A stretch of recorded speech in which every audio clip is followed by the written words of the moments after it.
Hello guys, आज हम बात करेंगे एक्यूज पर्सन के राइट्स के बारे में, अरेस्ट से पहले और अरेस्ट के बाद में। क्योंकि हम बहुत बार देखते हैं कि पुलिस ऐसे ही किसी को अरेस्ट करके ले जाती है, उनको बिना कुछ रीजंस बताएं।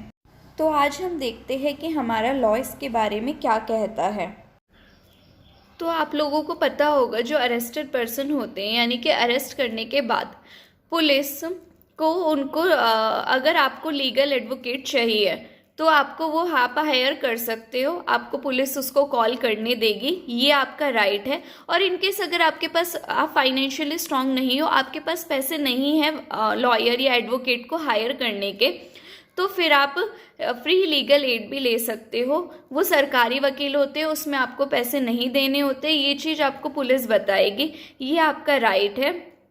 और ग्राउंड्स ऑफ अरेस्ट, जब आपको पुलिस अरेस्ट कर रही है, अगर पुलिस के पास वारंट नहीं है, पुलिस आपको बिना वारंट के अरेस्ट कर रही है, तो आपका ये जानने का पूरा अधिकार है कि आपको पुलिस क्यों अरेस्ट कर रही है, उसके रीजंस क्या है। अगर कोई रीजंस नहीं है तो किस ऑफेंस के लिए अरेस्ट कर रही है। पुलिस को आपको ये भी बताना होगा कि पुलिस आपको किस ऑफेंस के लिए अरेस्ट कर रही है। पुलिस को ये भी इन्फॉर्म करना पड़ेगा आपके किसी रिलेटिव को, फ्रेंड को, या फिर कोई भी पर्सन जिसको आप बताते हो, आप जिसका नाम लेते हो, कि उन्होंने आपको कहाँ से अरेस्ट किया है, क्यों अरेस्ट किया है, और आप इस वक्त कहाँ पे हो। ये भी आपका राइट है।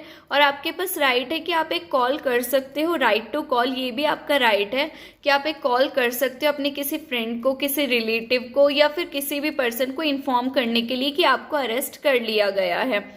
तो आपको पुलिस ये डिनाई नहीं कर सकती है। अगर आपको पुलिस नहीं बताती तो you should have known this, आपको ये पता होना चाहिए। क्योंकि हम बहुत केसेस में देखते हैं कि पुलिस अरेस्ट करके ले जाती है और आम आदमी को अपने राइट्स के बारे में नहीं पता होता, तो फिर उनके साथ वॉयलेंस होता है।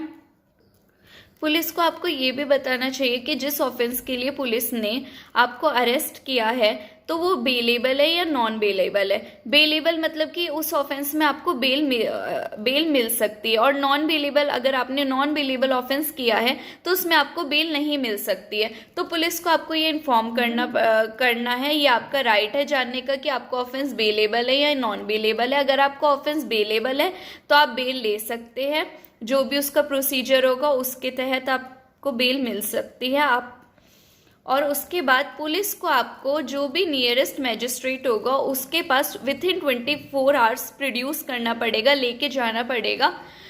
पुलिस आपको अपनी कस्टडी में डिटेन नहीं कर सकती है, रख नहीं सकती है 24 आवर्स से ज़्यादा।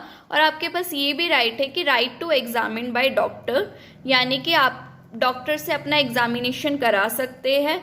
एक तो जब आप जेल में जाने से पहले और जेल से निकलने के बाद, और उसकी एक रिपोर्ट आपके पास भी होगी। ये इसलिए है ताकि पुलिस आपके साथ अंदर कोई वॉयलेंस ना करे। अगर वॉयलेंस करे तो आपके पास उसकी रिपोर्ट होगी। जेल में जाने से पहले तो मेरे साथ ऐसा, मेरे शरीर पे कोई मार्क्स नहीं थे, ऐसी कोई इंजरी नहीं थी, तो जेल से आने के बाद ऐसा क्यों है। तो आपके पास ये भी एक राइट है।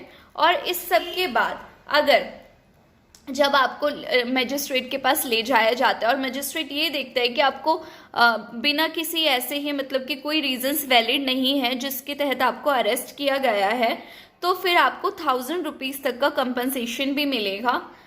जो मजिस्ट्रेट तय करेगा कि आपको 1000 इज अ लिमिट, कि आपको कितने रुपए का कंपनसेशन मिलेगा। अब हम इसमें 2 एडिशनल राइट्स के बारे में बात करते हैं, दैट आर फॉर वुमेन। तो वुमेन के इसमें एडिशनल राइट्स ये है कि वुमेन को पुलिस अरेस्ट नहीं कर सकती है सनराइज से पहले और सनसेट के बाद। और अगर वुमेन को अरेस्ट कर रही है पुलिस किसी भी टाइम, तो एक वुमेन ऑफिसर का होना वहाँ पे ज़रूरी है। और इन एन इमरजेंसी, अगर पुलिस को अरेस्ट करना पड़ रहा है किसी भी वुमेन को सनराइज से पहले और सनसेट के बाद, तो उनके पास मजिस्ट्रेट का रिटन ऑर्डर होना चाहिए। अगर वो नहीं है तो वो ऐसा नहीं कर सकते हैं। तो आपको अपने राइट्स के बारे में पता होना चाहिए ताकि आपके साथ इनजस्टिस ना हो और एक वॉयलेंस ना हो। Thank you, I hope you all like it. और ये वीडियो आपको बहुत पसंद आई होगी। और अगर आपको कुछ और इन्फॉर्मेशन चाहिए तो प्लीज़ कमेंट करिए। Thank you so much.